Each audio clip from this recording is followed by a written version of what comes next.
Hi ಎಲ್ರಿಗೂ ನಮಸ್ಕಾರ friends. ಇದು ಗುರುವಾರದ್ದು ಬ್ಲಾಗು. ಬೆಳಗ್ಗೆನೇ ಎದ್ದು ನಾನು ಬಾಗಿಲು ತೊಳೆದು ರಂಗೋಲಿ ಹಾಕಿದ್ದೀನಿ. ಆಮೇಲೆ ನಾನು ಲಾಸ್ಟ್ ಬ್ಲಾಗಲ್ಲೇ ಹೇಳಿದ್ದೆ ನಿಮಗೆ, ಪಾಟ್ ಎಲ್ಲ ಚೇಂಜ್ ಮಾಡಿದ್ದಾರೆ ನನ್ನ ಹಸ್ಬೆಂಡು ಅಂತ. ನೋಡಿ, ಇಲ್ಲಿ ಸ್ಟಾರ್ಟಿಂಗ್ ಎಂಟ್ರೆನ್ಸ್ ಇದೆಯಲ್ಲ, ಇಲ್ಲೇ ಇಟ್ಬಿಟ್ಟಿದ್ದಾರೆ ಪಾಟ್ಗಳೆಲ್ಲ. ಈ ಕಡೆ ಫುಲ್ ಖಾಲಿ ಮಾಡಿಬಿಟ್ಟಿದ್ದಾರೆ. ಬೇಡ, ಅಲ್ಲಿ ಸ್ವಲ್ಪ ಬಿಸಿಲು ಸರಿಗೆ ಬರ್ತಿರ್ಲಿಲ್ಲ, ಅದಕ್ಕೋಸ್ಕರ ಅಲ್ಲಿಟ್ಟಿದ್ದಾರೆ. ಆಮೇಲೆ ಮೋಡ ಮುಚ್ಕೊಂಡ್ಬಿಟ್ಟಿದೆ, ತುಂಬ ಮೋಡ ಮುಚ್ಕೊಂಡ್ಬಿಟ್ಟಿತ್ತು. ಬಿಸಿನೀರೇ ಬರ್ತಾ ಇರಲಿಲ್ಲ ಸೋಲಾರಲ್ಲಿ. ಹಾಗಾಗಿ ನಾನು ಒಲೆ ಮೇಲೆ ತಪ್ಪಲೆನಲ್ಲೇ ಕಾಯಿಸ್ಕೊಂಬಿಡೋಣ ಅಂತ ಕಿಚನಿಗೆ ಬಂದು ಆ ತಪ್ಪಲೆನ ತೊಳ್ಕೊಂಡು ಬಿಸಿನೀರು ಇಡ್ತಾಯಿದ್ದೀನಿ ಸ್ನಾನಕ್ಕೆ ಅಂತ. ನಾನು ಸ್ನಾನ ಮಾಡಿರಲಿಲ್ಲ ಇನ್ನು. ಸೊ ಸ್ನಾನಕ್ಕೆ ನೀರು ಇಟ್ಕೊತಾ ಇದ್ದೀನಿ. ಹಾಗೆ ಸ್ವಲ್ಪ ಪಾತ್ರೆಗಳಿತ್ತು ಸಿಂಕಲ್ಲಿ. ರಾತ್ರಿ ಮಲಗಿಬಿಟ್ಟೆ, ಪಾತ್ರೆ ತೊಳೆಯೋಕ್ಕಾಗಲಿಲ್ಲ. ನಾನು ಯಾವಾಗಲೂ ಹಾಗೆ ಮಲಗಲ್ಲ, ಪಾತ್ರೆ ತೊಳೆದೇ ಮಲಗಲ್ಲ. ಫಸ್ಟ್ ಟೈಮ್ ನಾನು ರಾತ್ರಿ ಕೆಲವೊಂದು ಪಾತ್ರೆಗಳನ್ನ ತೊಳೆದೇ ಮಲಗಿಬಿಟ್ಟೆ. ತುಂಬ ಬ್ಯಾಕ್ ಪೇನ್ ಬಂದುಬಿಡ್ತು ನನಗೆ. ಅದಕ್ಕೆ ಇವಾಗ ಪಾತ್ರೆ ತೊಳೆಯೋಣ ಅಂದ್ಕೊಂಡೆ. ಹಾಗೆ ನನ್ನ ಮಗನಿಗೆ ತಿಂಡಿ ಕೂಡ ರೆಡಿ ಮಾಡೋದಿತ್ತು, ಅದಕ್ಕೆ ರೈಸಿಗೆ ಇಟ್ಟಿದ್ದೀನಿ. ಅವನಿಗೆ ಜಾಸ್ತಿ ಚಿತ್ರಾನ್ನ ಕೇಳ್ತಾನೆ. ಚಿತ್ರಾನ್ನ ಅಂದರೆ ತುಂಬ ಇಷ್ಟ ಅವನಿಗೆ. ಅದಕ್ಕೆ ಲೆಮನ್ ರೈಸ್ ಮಾಡೋಣ ಅಂದ್ಬಿಟ್ಟು ಕುಕ್ಕರಲ್ಲಿ ರೈಸ್ಗೆ ಇಟ್ಬಿಟ್ಟು, ಅಷ್ಟರಲ್ಲಿ ಅವನದು ಲಂಚ್ ಬಾಕ್ಸು ಬ್ಯಾಗಲ್ಲೇ ಉಳ್ಕೊಂಡ್ಬಿಟ್ಟಿತ್ತು. ಯಾವಾಗಲೂ ತೊಳೆದಿರ್ತಿದ್ದವಳು, ಈ ಸಲ ಮರ್ತ್ಬಿಟ್ಟಿದ್ದೆ. ಅವ್ನ ಲಂಚ್ ಬಾಕ್ಸು ಮತ್ತು ಇನ್ನೊಂದೆರಡು ಪಾತ್ರೆಗಳಿತ್ತು, ಅದೆಲ್ಲ ತೊಳೆದಿರ್ತಾಯಿದ್ದೀನಿ ರೈಸ್ ಆಗುವಷ್ಟರೊಳಗಡೆ. ಮತ್ತು ಬಿಸಿನೀರು ಕೂಡ ಕಾಯಬೇಕಿತ್ತಲ್ಲ ನಾನು ಸ್ನಾನಕ್ಕೆ ಹೋಗೋದಕ್ಕೆ, ಅಷ್ಟರೊಳಗಡೆ ತೊಳೆದಿಟ್ಬಿಡೋಣ ಅಂತ. ಆಮೇಲೆ ನನಗೆ ಕೆಲವೊಬ್ಬರು ಹೊಸ ಸಬ್ಸ್ಕ್ರೈಬರ್ ಅನಿಸುತ್ತೆ, ಅವ್ರು ಕೇಳಿದ್ರು ಕಿಚನ್ ಮೇಕವರ್ ಮಾಡ್ತೀನಿ ಅಂತ ಹೇಳಿದ್ರಿ, ಮಾಡೇ ಇಲ್ಲ ಅಂತ. ಮೇ ಬಿ ಅವ್ರು ನಂದು ಕೆಲವೊಂದು ವ್ಲಾಗ್ಗಳು ನೋಡಿಲ್ಲ, ಮಿಸ್ ಮಾಡ್ಕೊಂಬಿಟ್ಟಿದ್ದಾರೆ ಅನಿಸುತ್ತೆ. ಅದಕ್ಕೆ ಇದೇ ವ್ಲಾಗಲ್ಲಿ ಹೇಳ್ತಾ ಇದ್ದೀನಿ.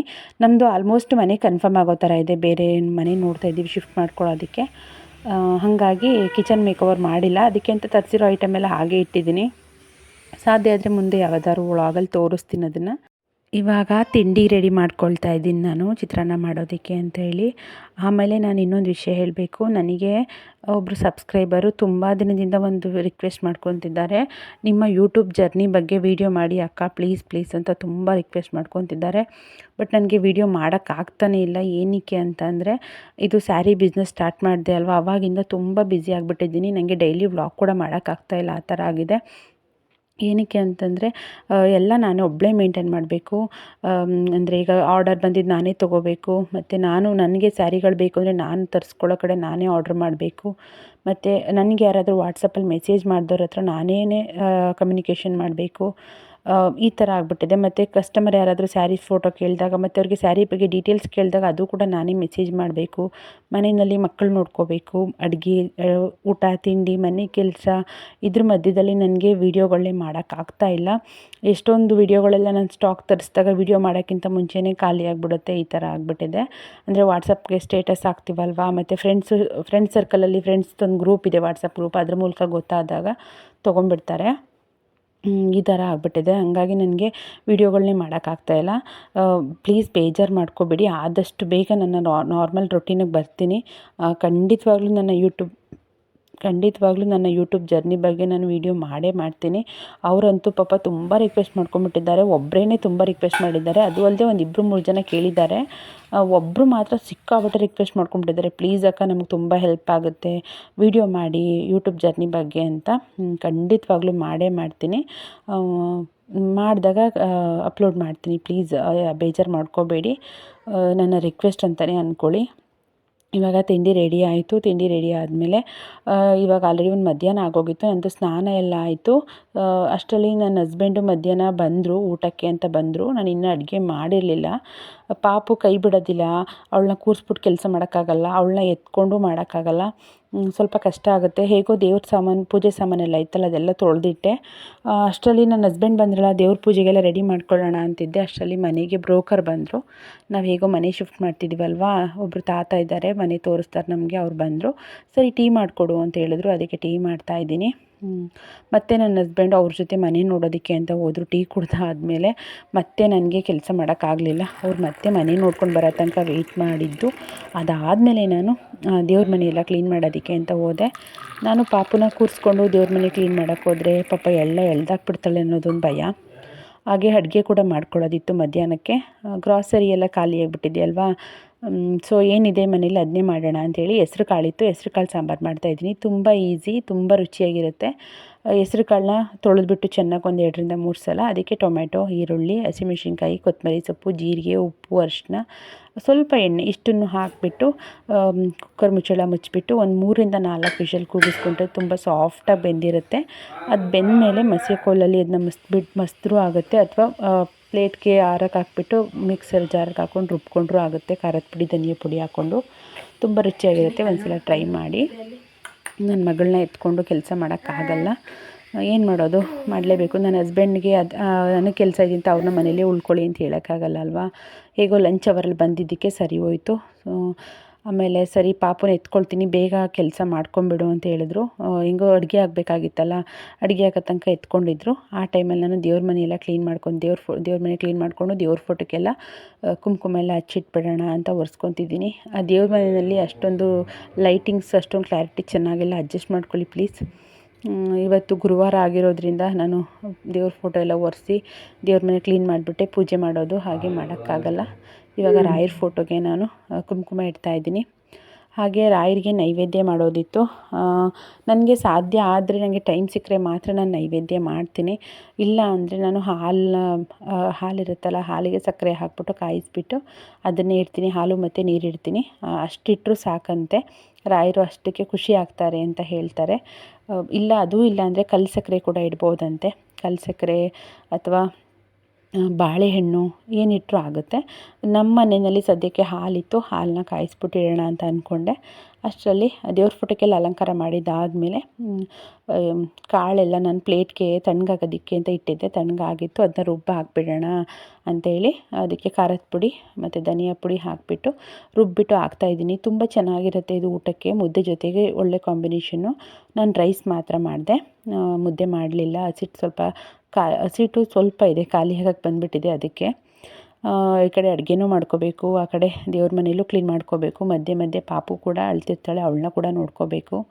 ನನ್ನ ಹಸ್ಬೆಂಡ್ ಕರೀತಿರ್ತಾರೆ, ಅವರು ಕೂಡ ಆಫೀಸಲ್ಲಿ ಕೆಲಸ ಬ್ಯುಸಿ ಆಗಿಬಿಟ್ಟಿದ್ದಾರೆ. ಅವರು ಕೂಡ ಬೇಗ ಮಾಡು ಅಡುಗೆನ, ನಾನು ಊಟ ಮಾಡಿ ಹೋಗಬೇಕು ಅಂತಿದ್ರು. ಸರಿ ಆಯ್ತು ಅಂತೇಳಿ ಬೇಗ ಬೇಗ ಅಡುಗೆನೂ ಮಾಡ್ತಾಯಿದ್ದೀನಿ. ಜೊತೆಗೆ ಅಲ್ಲಿ ದೇವ್ರ ಮನೆಯಲ್ಲೂ ಕೂಡ ಎಲ್ಲ ಮುಗಿಸ್ತಾಯಿದ್ದೀನಿ. ಆಮೇಲೆ ನನಗೆ ಇನ್ನೊಬ್ಬರು ಕೇಳಿದರು, ನನ್ನ ಸಬ್ಸ್ಕ್ರೈಬರ್ ಒಬ್ಬರು ಏನೋ ಕೇಳಿದರು, ಸ್ಯಾರಿಗಳದ್ದೆಲ್ಲ ನೀವು ಯಾವ ರೀತಿ ಇದು ಮಾಡ್ತೀರಾ ಅಕ್ಕ, ಜೆನ್ಯೂನ್ ಇರುತ್ತಾ ಅಂತೆಲ್ಲ. ಅದರಲ್ಲಿ ಯಾವುದೇ ರೀತಿ ಭಯ ಬೇಡ, ಅದಕ್ಕೆ ನಾನು ಗ್ಯಾರಂಟಿ. ಸ್ಯಾರಿಗಳ ಕ್ವಾಲಿಟಿ ಎಲ್ಲ ತುಂಬ ಚೆನ್ನಾಗಿದೆ, ಅದರಲ್ಲೆಲ್ಲ ವರಿ ಮಾಡ್ಕೋಬೇಡಿ. ಫೈನಲಿ ದೇವ್ರ ಮನೆಯೆಲ್ಲ ರೆಡಿ ಮಾಡಿದ್ದಾಯಿತು, ಆದರೆ ದೀಪ ಹಚ್ಚಲಿಲ್ಲ ನಾನು. ಏನಕ್ಕೆ ಅಂದರೆ 2 ಗಂಟೆ 2:30 ಆಗಿಬಿಟ್ಟಿತ್ತು. ಈ ಟೈಮಲ್ಲಿ ದೀಪ ಹಚ್ಚೋದೇನು, ಒಟ್ಟಿಗೆ ಸಂಜೆ ಪೂಜೆ ಮಾಡೋಣ ಅಂಥೇಳಿ ಅದನ್ನು ಹಾಗೆ ಬಿಟ್ಬಿಟ್ಟು ಈ ಕಡೆ ಬಂದು ಸಾಂಬಾರಿಗೆ ಒಗ್ಗರಣೆ ಹಾಕ್ತಾಯಿದ್ದೀನಿ.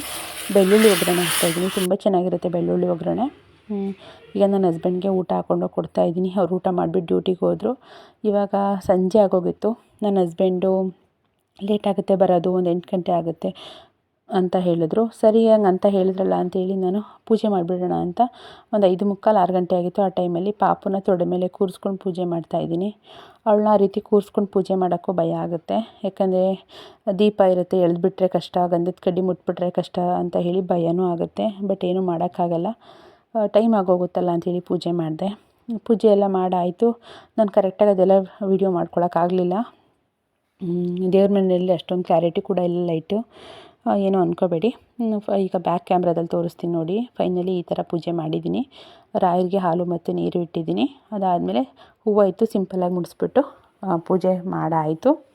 ಅದಾದಮೇಲೆ ನನ್ನ ಹಸ್ಬೆಂಡು ಲೇಟ್ ಆಗುತ್ತೆ ಅಂತ ಹೇಳಿದರು. ಆಮೇಲೆ ಕೆಲಸ ಬೇಗ ಆಯಿತು ಅಂತೇಳಿ ಬೇಗನೆ ಬಂದರು. ಅಂದರೆ ನಾನು ಇದಕ್ಕೆ ಹೋಗಬೇಕು ಅಂತ ಹೇಳಿದ್ದೆ, ಮಕ್ಕಳಿಗೆ ಬಟ್ಟೆ ತೊಗೊಬರಕ್ಕೆ ಹೋಗಬೇಕು ಅಂತ ಹೇಳಿದ್ದೆ. ಸೊ ಅದಕ್ಕೋಸ್ಕರ ಬಂದರು. ಇಲ್ಲಿ ಹೊಸ್ಲಿಗೂ ಕೂಡ ದೀಪ ಹಚ್ಚಿದ್ದೀನಿ, ತುಳಸಿ ಗಟ್ಟಿಗಳು ಕೂಡ ದೀಪ ಹಚ್ಚಿ ಪೂಜೆ ಮಾಡಿದೆ. ಬಟ್ಟೆ ತೊಗೊಳಕ್ಕೆ ಹೋಗೋಕೆ ಹೇಳಿದ್ನೆಲ್ಲ ಬಂದರು. ಬಟ್ಟೆ ತೊಗೊಬರೋಕ್ಕೆ ಅಂತ ಬಂದಿದ್ದೀವಿ, ಹಬ್ಬ ಬಂತಲ್ಲ ಅದಕ್ಕೆ. ಟ್ರೆಡಿಷನಲ್ ವೇರ್ ಏನು ತೊಗೊಳ್ಳಿಲ್ಲ ನಾನು, ಯಾಕಂದರೆ ಒಂದು 2-3 ಜೊತೆ ಇದೆ ಅವಳ ಹತ್ರ, ಒಂದೊಂದು ದಿನ ಹಾಕಿ ಹಾಗೆ ಇಟ್ಬಿಟ್ಟಿದ್ದೀನಿ. ಅದಕ್ಕೆ ಕ್ಯಾಶುವಲ್ ವೇರೇ ತೊಗೊಳ್ಳೋಣ ಅಂತೇಳಿ ನೋಡ್ತಾಯಿದ್ದೀನಿ. ತುಂಬ ಚೆನ್ನಾಗಿದೆ ಕಲೆಕ್ಷನ್ಸು. ಅದು ಹೊಸದು ಶಾಪ್ ಇದು. ತೊಗೊಂಡು ಪಾಪುಗೂ ಬಟ್ಟೆ ತೊಗೊಂಡೆ. ಎಲ್ಲ ಬಟ್ಟೆಗಳು ಅಷ್ಟೇ ತುಂಬ ಚೆನ್ನಾಗಿತ್ತು, ಒಂದಕ್ಕಿಂತ ಒಂದು ಚೆನ್ನಾಗಿತ್ತು. ನಾನು ಅದೇ ಹೇಳಿದೆ, ಇಷ್ಟೊಂದು ಚೆನ್ನಾಗಿದೆ ಕಲೆಕ್ಷನ್ ಅಂತ. ನನ್ನ ಹಸ್ಬೆಂಡು ತೊಗೊಂಬಿಡು ಎಲ್ಲನೂ ಅಂತ ಹೇಳ್ತಿದ್ರು. ನೋಡಿ ಎಷ್ಟು ಕ್ಯೂಟಾಗಿದ್ದಾವಲ್ವ. ಅದರಲ್ಲೂ ಹೆಣ್ಮಕ್ಳ ಬಟ್ಟೆಗಳಂತೂ ಕ್ಯೂಟಾಗಿ ನೋಡೋಕ್ಕೆ ಅಷ್ಟು ಖುಷಿಯಾಗುತ್ತೆ, ಅಷ್ಟು ಚೆನ್ನಾಗಿದೆ. ಹೆಂಗೋ ನಾಮಕರಣ ಟೈಮಲ್ಲಿ ಮತ್ತೆ ಬಟ್ಟೆ ತೊಗೋಬೇಕಲ್ಲ, ಅವಾಗ ನೋಡಿದ್ರಾಯ್ತು ಅಂಥೇಳಿ ನನಗೆ 2-3 ಇಷ್ಟ ಆಗಿತ್ತು. ನನ್ನ ಹಸ್ಬೆಂಡ್ ಎಷ್ಟು ತೊಗೊಂಡ್ರು ಅಷ್ಟೇ, ಮಕ್ಕಳು ಬೇಗ ದೊಡ್ಡವರಾಗಿಬಿಡ್ತಾರೆ, ಮತ್ತು ಅದನ್ನ ಒಂದು ಮೂಲೆಯಲ್ಲಿ ಇಡೋದೆ ಅಂತ ಹೇಳಿದ್ರು. ಸದ್ಯಕ್ಕೆ ಒಂದು ಜೊತೆ ಮಾತ್ರ ತೊಗೊಂಡು ಅವಳಿಗೆ ಬಂದೆ. ಅದನ್ನು ಹಬ್ಬದ ದಿನ ಹಾಕ್ತೀನಲ್ಲ ಆವಾಗ ತೋರಿಸ್ತೀನಿ. ಅದಾದಮೇಲೆ ಇವಾಗ ದೇವಸ್ಥಾನಕ್ಕೆ ಹೋದ್ವಿ ನಾವು, ಮಠಕ್ಕೆ. ಲೇಟ್ ಆಗಿಬಿಟ್ಟಿತ್ತು ನಾವು ಬಂದಾಗ ದೇವಸ್ಥಾನಕ್ಕೆ. ಆಲ್ರೆಡಿ ಮಹಾಮಂಗಳಾರತಿ ಕೂಡ ಆಗೋಗಿತ್ತು. ಇದೇ ಫಸ್ಟ್ ಟೈಮ್ ನಾನು ಇಷ್ಟು ಲೇಟಾಗಿ ಬಂದಿರೋದು ದೇವಸ್ಥಾನಕ್ಕೆ. ಆಲ್ರೆಡಿ ದೀಪ ಹಚ್ಚಿ ರಥೋತ್ಸವ ಎಲ್ಲ ಮುಗಿದೋಗಿತ್ತು. ಬೆಳ್ಳಿ ರಥದಲ್ಲಿ ದೇವ್ರನ್ನ ಮೆರವಣಿಗೆ ಮಾಡ್ತಾರೆ, ಅದು ಕೂಡ ಮುಗಿದೋಗಿತ್ತು. ಪರವಾಗಿಲ್ಲ ಅಂಥೇಳಿ ಪೂಜೆ ಎಲ್ಲ ಮುಗಿದ್ಮೇಲೆ ನಾನು ಹೆಜ್ಜೆ ನಮಸ್ಕಾರ ಹಾಕಿಬಿಟ್ಟು ಆರತಿ ತೊಗೊಂಡು ಪ್ರಸಾದ ಕೊಟ್ಟರು, ಪ್ರಸಾದ ತೊಗೊಂಡು ಮನೆಗೆ ಬಂದ್ವಿ. ಮನೆಗೆ ಬರುವಾಗ ಸ್ವಲ್ಪ ತರಕಾರಿ ಬೇಕಿತ್ತು, ತೊಗೊಂಡು ಬಂದೆ. ಮನೆಗೆ ಬಂದರೂ ಏನು ಅಡುಗೆಗೇನು ತಲೆ ಕೆಡಿಸ್ಕೊಳ್ಳಿಲ್ಲ ನಾನು, ಯಾಕಂದರೆ ಮಧ್ಯಾಹ್ನ ಮಾಡಿದ್ದು ಹೆಸ್ರು ಕಾಳು ಸಾಂಬಾರು ಇತ್ತಲ್ವ, ಅದಕ್ಕೆ ರೈಸ್ ಮಾಡಿಬಿಟ್ಟು ಹಪ್ಪಳ ಇತ್ತು, ಹಪ್ಪಳನ ಎಣ್ಣೆಗೆ ಹಾಕಿದೆ. ಆ್ಯಂಡ್ ಊಟ ಮಾಡಿ ಮಲಗಿಬಿಟ್ವಿ ಅಷ್ಟೇ. ಐ ಹೋಪ್ ಈ ವಿಡಿಯೋ ಇಷ್ಟೇ. ಇಲ್ಲಿಗೆ ಈ ವಿಡಿಯೋನ ಎಂಡ್ ಮಾಡ್ತೀನಿ. ಐ ಹೋಪ್ ಈ ವಿಡಿಯೋ ನಿಮಗೆಲ್ಲ ಇಷ್ಟ ಆಗಿದೆ ಅಂತ ಭಾವಿಸ್ತೀನಿ. ನಾನು ನಿಮಗೆಲ್ಲ ನೆಕ್ಸ್ಟ್ ವಿಡಿಯೋದಲ್ಲಿ ಸಿಗ್ತೀನಿ. ಆ್ಯಂಡ್ ಯಾರಿಗಾದರೂ ನಾನು ವಾಟ್ಸಪ್ಪಲ್ಲಿ ಸರಿಯಾಗಿ ರಿಪ್ಲೈ ಮಾಡೋಕ್ಕಾಗಿಲ್ಲ ಅಂದರೆ ದಯವಿಟ್ಟು ಬೇಜಾರು ಮಾಡ್ಕೋಬೇಡಿ. ಅಷ್ಟೇ, ಇನ್ನೇನಿಲ್ಲ. ನಾನೀಗ ವಿಡಿಯೋನ ಇಲ್ಲಿಗೆ ಎಂಡ್ ಮಾಡ್ತಾಯಿದ್ದೀನಿ. ನಾನು ನಿಮಗೆಲ್ಲ ಮತ್ತೆ ಮುಂದಿನ ವಿಡಿಯೋದಲ್ಲಿ ಸಿಗ್ತೀನಿ. ಅಲ್ಲಿ ತನಕ ಎಲ್ರಿಗೂ ಬಾಯ್ ಬಾಯ್ ಆ್ಯಂಡ್